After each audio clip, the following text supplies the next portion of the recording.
Welcome to Healthcare Signs and Symptoms, a show where we explore the interdisciplinary field of healthcare and medical research. Tune into our bi weekly conversations with UOHS as we cover the latest topics in science and healthcare news. My name is Nicole Chu, and today I'm joined with Tanya Lee. So today we'll be talking about gyms and obesity, but before we get started, we're just gonna make a disclaimer that we're not experts. We're just undergraduate science students, and we're having an open and educated conversation on different topics in science that we believe should be addressed.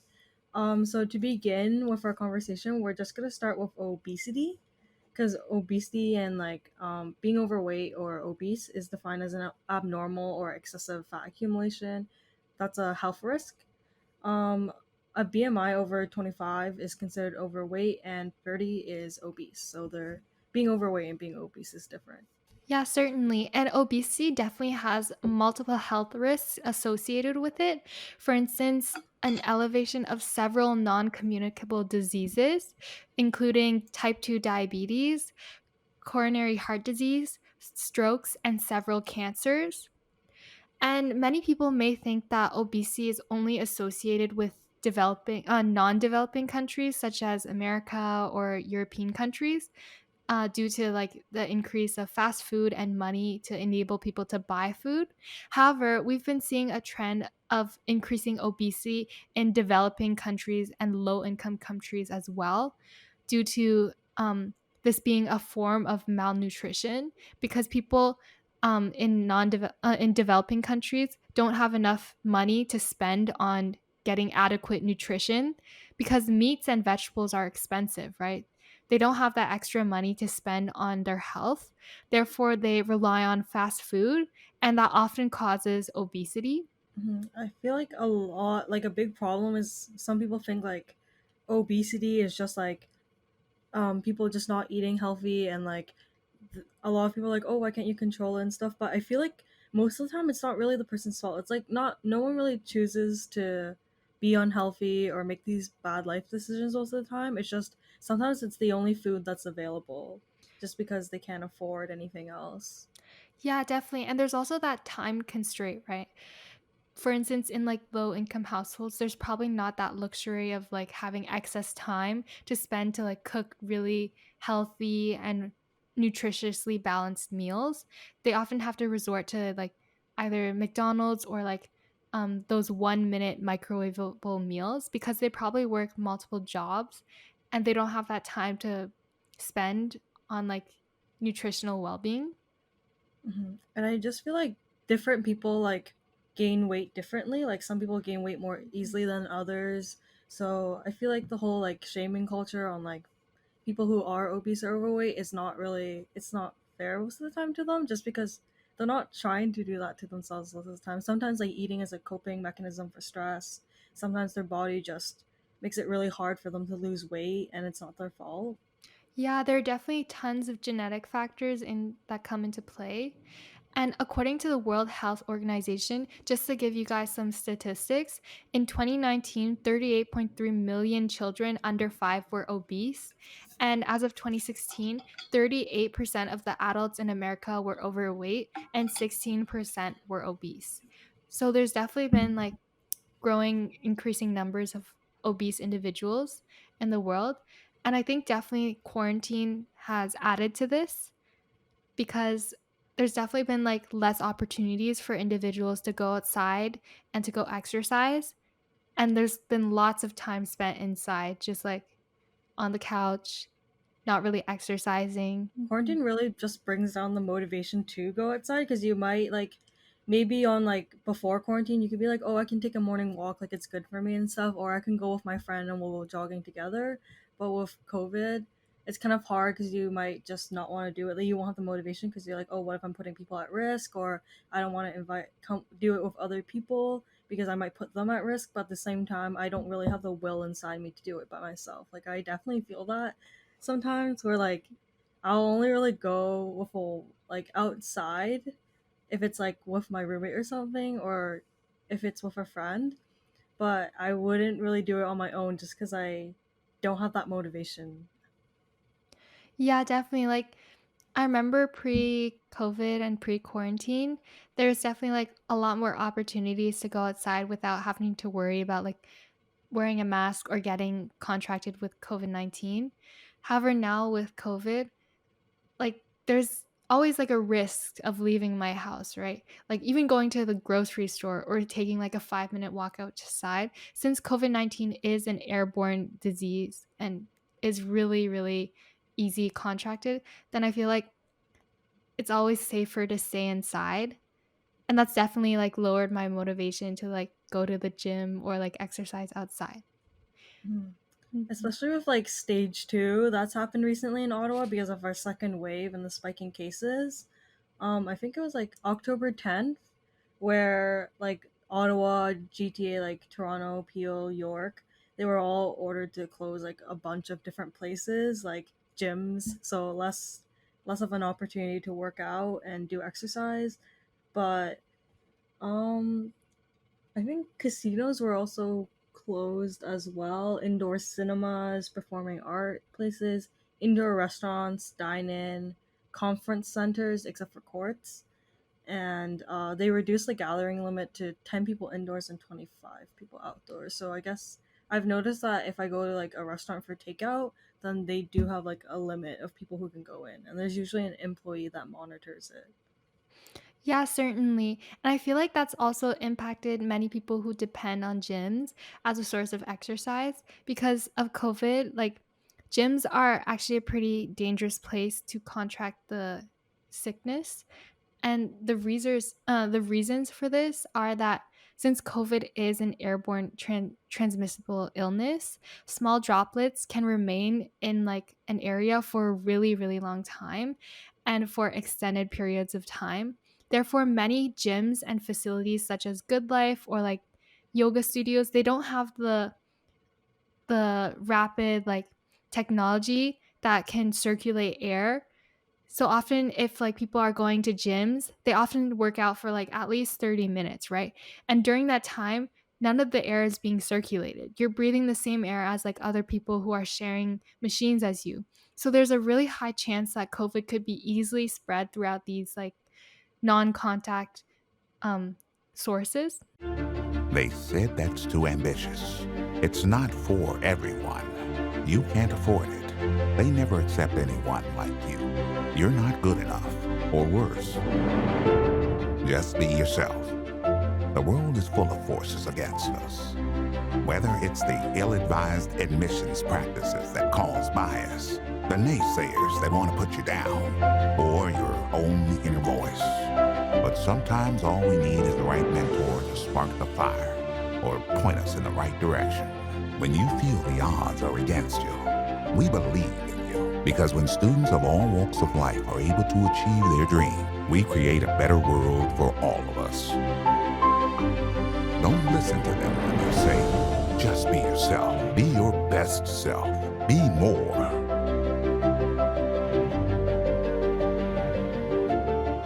Visit us at bmoacademicconsulting.com.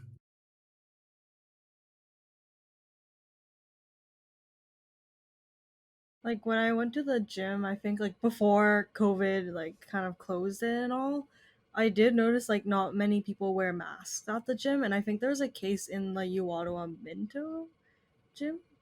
So a lot of people like I know a lot of my roommates and different people who live in like the area were planning on going to the university for gyms, but ever since like the COVID cases on campus were confirmed, a lot of people have just been avoiding it just because it is a big risk. People don't really work out with masks, which is understandable. Yeah. Yeah, It's you're doing definitely, right. like, kind of understandable to see why people wouldn't want to wear masks when they work out because it is quite suffocating, and the point of, like, wearing masks is to, like, prevent these like, the spread of COVID-19. So that definitely, like, increases the risks of, like, contracting COVID-19 in a gym. And also, like, many people who go to the gym, they're probably, like, pretty healthy individuals, right? Like they work out regularly and they probably wouldn't show COVID-19 symptoms even if they had it. Like they're probably asymptomatic to a degree. Therefore, if they're working out in the same space as you, then it's probably pretty dangerous and you might have a higher possibility of getting COVID-19. And we can see that in a Hamilton example of like a Hamilton Spin Co super spread outbreak where one person went to a Spin Co class, which is like a type of cycling class, and they were asymptomatic, meaning they had no symptoms. And this individual ultimately spread their case to 70 other people. And this didn't only include people in their SpinCo class because like these people from their SpinCo class went to work, they went to school, and it spread to like so many different places through community transition. It really shows how like just one person can cause so many cases, like just one action. Yeah, definitely. And community transmission is so hard to control because you really don't know who you've come in contact and who has COVID-19, who doesn't. For instance, like 8 of the cases were transmitted to people in other workplaces, such as in restaurants, in other gyms, in other retail centers. And who knows who these people have come in contact with in the future. Like you really, really can't control these. And it all started from one SpinCo class, which just I would, shows. Mhm. yeah, it just shows how spreading is really easy, just like especially in like a gym setting or like a spin class setting. Yeah, definitely.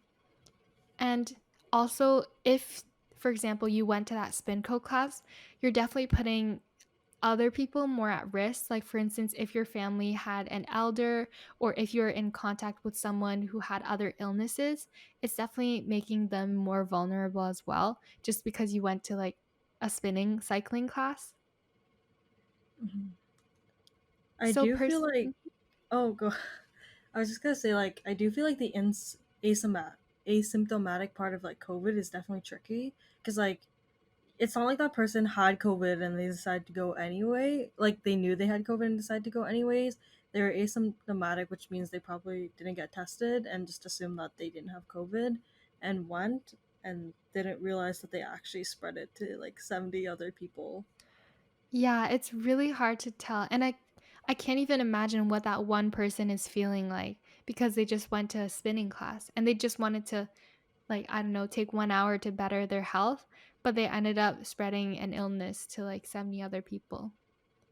Personally, I agree with the closing of gyms, but I know that many like fitness workers or people who are gym advocates, they don't agree with Doug Ford's choice of closing gyms and mandating other like gym businesses and fitness businesses to be closed. And we Mhm. can see that through like many petitions. Oh yeah, I have seen petitions like floating around social media and stuff to reopen gyms, and a lot of the arguments were like alcohol stores and stuff are still open and like schools are still open, but they're not allowing gyms to open even though it's a booster for mental health and physical health, especially during quarantine where a lot of people feel like they're alone or isolated and don't really have that outlet of doing exercise. Like not everyone really has that choice of working out at home sometimes. Yeah, definitely like space and like money is definitely a consideration because gyms for many people is an outlet. Like, for instance, if they're struggling mentally due to anxiety caused by COVID, they rely on gyms as a source of relaxation where it's a safe space that they can go exercise and relieve their stress.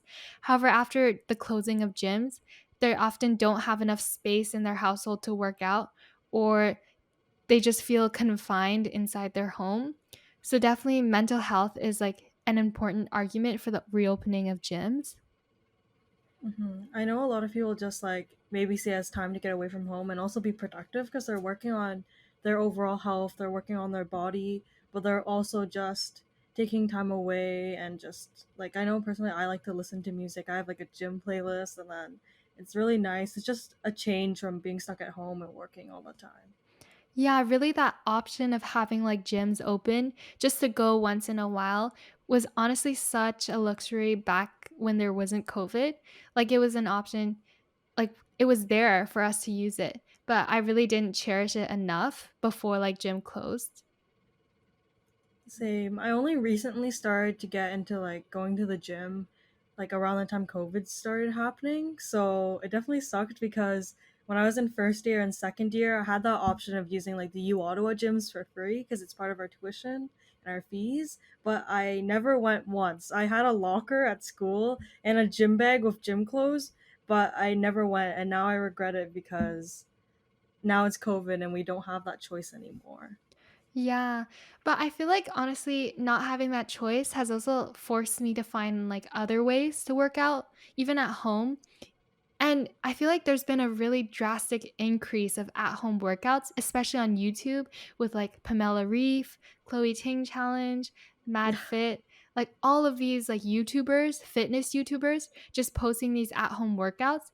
I think the Chloe Ting like ab challenge has like over 20 million views on YouTube just because everyone has been turning to these like YouTubers to like work out at home. Because it's definitely hard to just get started on your own and just do like push-ups and stuff. But if there's like someone on YouTube kind of to guide you and to help you, and then you know a lot of people are doing it too on the way, it definitely is a more like motivating factor. I know a lot of people who did the Chloe Ting challenge Yeah. over quarantine. Mhm. And I feel like there's also so many different options other than the gym to like do exercise. For instance, you can just simply go out on a stroll or even just roll out a yoga mat and do like 5 minutes of meditation. It doesn't require like a lot of space or time or money. And just working out at home is like much safer. Yeah, it's definitely much more safer just because when you're working out, you don't have to worry about catching COVID if you're at home. Mhm. I know this is a bit extreme example, but I know that like my cousin, he got really into fitness like a year ago. And so when the gyms closed, he was like devastated, but his parents are like super, super strict about COVID. So he ended up actually building an entire home gym and starting an Instagram fitness account to motivate him to work out and just to work out at home. And it's honestly been working for him. Like he likes that option. Wow, that's amazing how he like used this like I guess in his perspective, not so like happy turn of events, but he turned it into like a source of like inspiration to build his own gym. Yeah, Wow. like I was surprised. I went to like visit my family and then I just noticed the home gym. I'm like, so you have a home gym now? That's so lucky. Wow. That's so He nice. Yeah, he got a lot of extra free time just because with COVID a lot of people who used to work at like different places like restaurants and stuff got laid off. So he used that extra time to just focus on fitness still and build his home gym and make sure that it has like all the different like things that he wants. He still misses the actual gym, but for him this is at least an option. Like he can work out safely without leaving the comfort of his home and risking like getting exposed to COVID. Wow, that sounds amazing. And I feel like another factor to consider is like what should we label as essential in like these businesses? Like you said earlier, how like LCBO and beer stores are still open, but gyms aren't. I feel like a lot of these petitions are focused on like, should we make gyms an essential business? Like asking that question. Like I see the argument where like gyms are really good for mental health and physical health, and there's also people who have like lost their jobs due to this, like people who work at gyms. Like I know a couple people who work at like Good Life and Fit for Less around the city, and they've been really like against the closing. They argue that if they reopen gyms, that will allow a lot of people to return to work, so a source of income. And personally, like mental health is important too, especially during this time. And the fact that schools are still open too is a big argument. Yeah. Honestly, that's so true. I'm really shocked how schools are still open, but like restaurants and other local smaller businesses are forced to close. Because if they really want to limit their exposure, I feel like they could do school online. Like university students, at least in Ottawa, are doing it mostly online. Like I only know one person with one in-person class that happens like once a month. That's optional. But for my siblings in high school, I literally like hear them talk about going to school and it's so weird to me. Like they're like, "Oh, I saw my teacher," or I'll talk to her in the hallway. I'm like, "You guys like you guys go to school in person, right?" Yeah, and that's like such an easy way for COVID-19 to spread. And I can definitely see from the perspective like of a fitness worker why it's super frustrating how like schools are still open, but and beer stores are still open, but gyms are closed. Like it seems like kind of unfair from that perspective, but it's really like considering like both sides, like the labeling of like essential versus non-essential and how like people can get other sources of exercise from like outside environments or from their own house. Like there are both pros and cons from the situation. Like personally, I feel like yes, like alcohol is good, but also like we don't need it to be open. That kind of thing. It's not I wouldn't see it as essential, but I feel like the fact that the government kind of sees it as like essential enough to stay open is a bit risky. But the thing is that there's less spread, I guess. Like you can't really spread COVID as much as you can in like beer stores compared to gyms, but also like the school thing's really risky because my sisters go to two different schools and in both their schools there's confirmed cases and they Whoa, still haven't really? like yeah like both of them like one is a really big school and then one school with like I think 1,000 or like 700, 800 people and then my other sister's school is like around 500 people but they both had COVID cases and it's kind of concerning in a way that like the city's just kind of like we're still gonna keep them open and like I even remember like I saw the email and they're like oh yeah there's one confirmed case but don't worry like that kind of Wow, thing. that's so bizarre because I haven't heard a lot on the news focusing about how like school transmission has occurred. Of course, like there were like 1 to 2 news articles of how like a couple of teachers had to self isolate because of these COVID cases. But I feel like the majority have been just like they haven't really been like media centered, like these COVID cases in schools. However, like in gym breakouts, they're often like immediately covered by the media. Like, oh, Good Life on like Strandherd just got a COVID case and the whole gym closed down and that kind of thing. So definitely I think media coverage also has an influence. Yeah, and I feel like that's really frustrating for people who work in gyms. They're like the media's kind of cherry picking on who they want to cover just so that it confirms like with a certain bias which is bad which is really like frustrating to see because Mhm. if there's one like case in a gym and like everything shuts down, then why isn't it the same for a school? Yeah. So definitely both like sides have arguments for like essential and non-essential businesses. And I think um overall like mental health as we mentioned before, job opportunities and all these things are deeply impacted by COVID-19, not just for the fitness industry but for all industries across Canada. And cases of obesity are also impacted by COVID 19.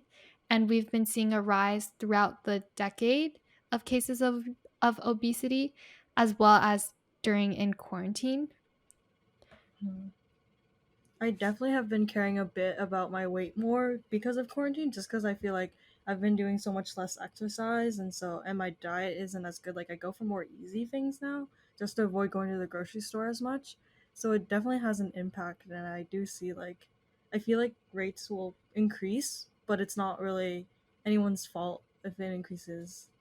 I remember I saw like a post like one celebrity he got like a lot more chubbier during quarantine and people were making fun of him, but also people were defending him by saying like let him live like it's quarantine, that kind of thing. Like this happens to everyone.